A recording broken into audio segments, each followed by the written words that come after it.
paano mo naiuugnay ang mga aral na natutunan mo sa sports sa iyong pang-araw-araw na buhay?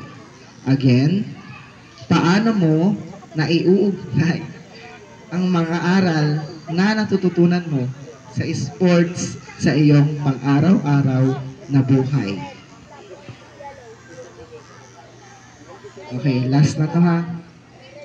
Paano mo naiuugnay ang mga aral na natututunan mo sa sports sa iyong pang-araw-araw na buhay?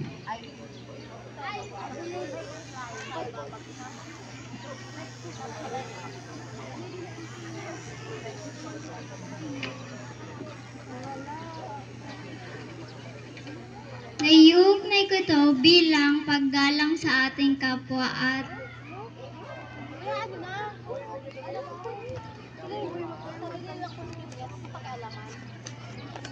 naiugnay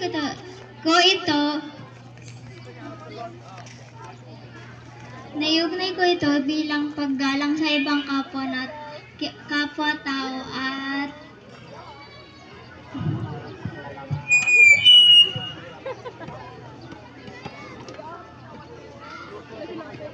pagtulong sa ibang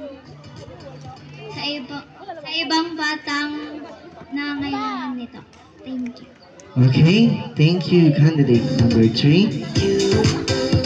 Be, doon ka lang. Huwag kang aalis. Hoy, ba't doon ka lang, be? Huwag kang aalis. Siguyod ka. Okay, please step forward. Candidate number 4.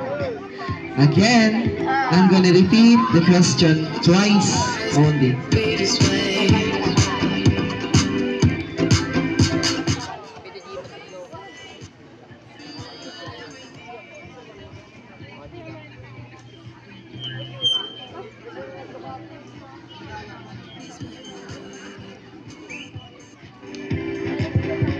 So, ulit na. Okay, here's your question, candidate number 4.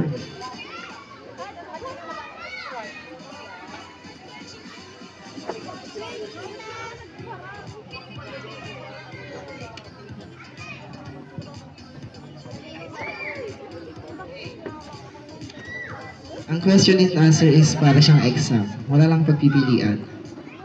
Okay, here's your question, candidate number 4. Paano ka naimpluwensyahan ng mga kaibigan mo at pamilya sa pagsali sa pageant na ito? Again, paano ka naimpluwensyahan ng mga kaibigan mo at pamilya sa pagsali sa pageant na ito? Sa pagbibigay po sa support. Okay, thank you, candidate number 4. Okay, next naman natin, candidate number 5.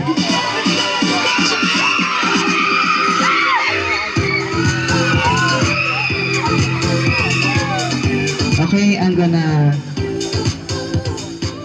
repeat the question twice and may pasobong isa if gusto nyo. Okay, here's your question, candidate number 5. Sa paanong paraan nagbibigay inspirasyon ang iyong mga kasamahan sa kupunan upang maging mas mahusay na atleta o individual? Again, sa paanong paraan nagbibigay inspirasyon ang iyong mga kasamahan o kupunan upang maging mas mahusay na atleta o individual? Thank you for that wonderful question, and I am honored to answer it. Alam naman natin na ang e-sport ay isa sa mga pinakamahalagang bagay sa buhay natin. Intramurals represent unity and sportsmanship, which it's an opportunity to build a stronger relationship while engaging into a healthy competition na tumutulong sa atin maano natin yung mga leadership, teamwork, and yung pantay-pantay na hindi pantay-pantay na pagkapanalo, manalo man o matalo.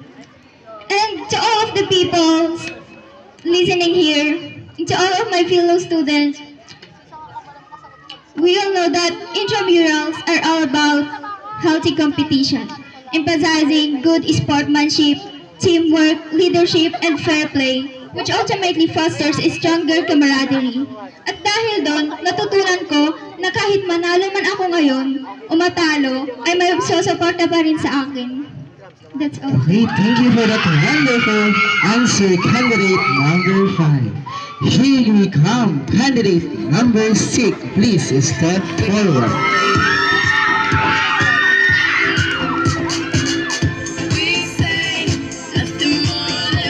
Okay, again, I'm gonna read the question twice.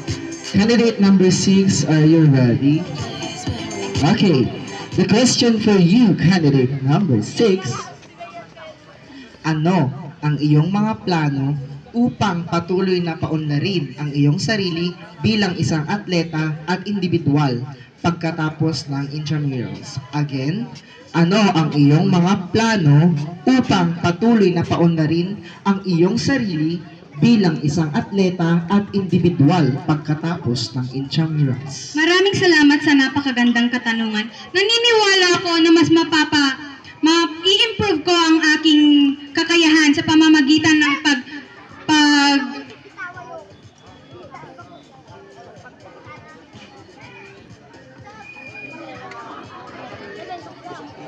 pagpa-practice araw-araw gaya ng ginagawa ng ating mga takraw players. Kaya sila nakarating sa palarong pambansa dahil binibigay nila ang kanilang best para mag-practice araw-araw, and kaya ayon natupad nila ang kanilang pangarap na makasali sa palarong pambansa. Yun lamang po.